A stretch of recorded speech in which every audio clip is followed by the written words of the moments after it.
तो जब बहुमत थोड़ा कम होता है तो सरकार का काम करने का स्टाइल थोड़ा चेंज होता है।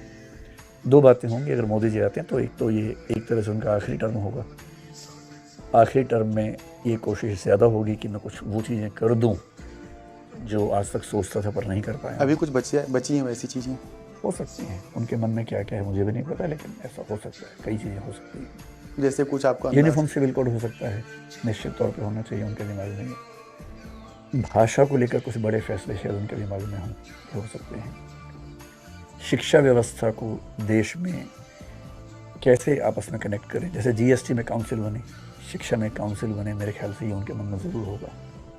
ये बड़े फैसले होंगे अगर होते हैं तो।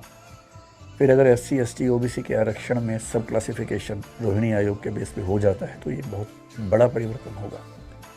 मेरा ख्याल है कुछ आमूलचूल परिवर्तन होंगे, क्योंकि एक तरह से आखिरी टर्म वो मान के चलेंगे, और वैसे भी कोई सरकार 3 टर्म चलने के बाद चौथा टर्म भी ले आएगी, ये और मुश्किल है मानना। तो बड़े फैसले होंगे। अगर दूसरा दल आता है, इंडिया आता है, उसे भी खुद को साबित करना होगा ताकि उसको अगली बार के लिए भी सीरियस माना जाए।